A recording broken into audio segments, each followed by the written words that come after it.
KBR news కి స్వాగతం. ఈరోజు విద్యా వైద్యం ఏ విధంగా ఉందండి? సామాన్య ప్రజానికి అందుబాటులో ఏమైనా ఉందా? అందుకని ఈ మీడియా స్ఫూర్తితో రాబోయే రోజుల్లో మన కార్మికులందరూ కూడా పోరాటం చేయవలసిన అవసరం ఎంతైనా ఉందని సందర్భంగా తెలియజేస్తాం. ఈరోజు అదే కాదు, శాసనసభలో ఏం మార్చారు? మహిళ ఇప్పుడు వరకు నైట్ డ్యూటీ చేయడం అవసరం లేదు. ఈరోజు మహిళలు కూడా రాత్రి డ్యూటీ చేయాలని చట్టం చేశారు.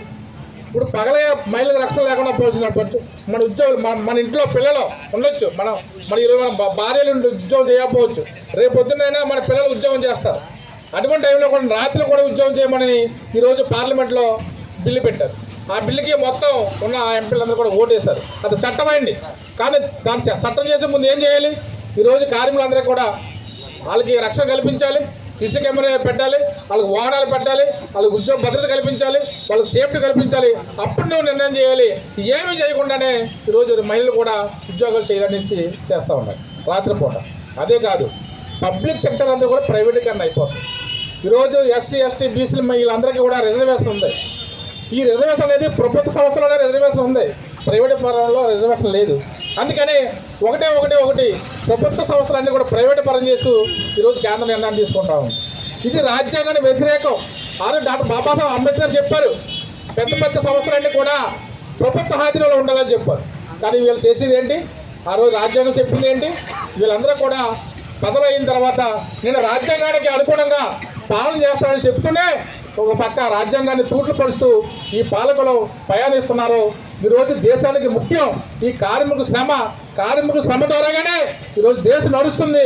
అటువంటి కార్మికులని కష్టం కలిగించే నిర్ణయాలు ఈ కేంద్ర రాష్ట్ర ప్రభుత్వాలు చేస్తున్నాయి. కార్మికులందరూ గమనించాలి. రాబోయే రోజుల్లో ఈ మేడే స్ఫూర్తితో మనం ఉద్యమం చేయాలి. తెలియజేస్తూ ఉన్నాం. మేడే అనేది కేవలం మన ఊరి పండుగ మాత్రమే కాదు, మన రాష్ట్రమో మన దేశమో కాదు, ప్రపంచం అంతా కూడా ఎరుపెక్కిన రోజు, ఎరుపుతో కలలాడినటువంటి రోజు. ఈరోజు కార్మికులు ఉత్సాహపూరితమైనటువంటి మరి శక్తి సామర్థ్యాలని లేని సామర్థ్యాన్ని కూడా కలిగించుకొని ఈ పండుగని ఘనంగా జరుపుకునే రోజు. కార్మికులు తమ ప్రాణాలను తృణప్రాయంగా ఎంచి ఆ ప్రాణాలను ఆ కాల్పుల్లో జరిగినటువంటి మృత వీరుల యొక్క రక్తంలో తడిసినటువంటిది మన ఈ ఎర్ర జెండా.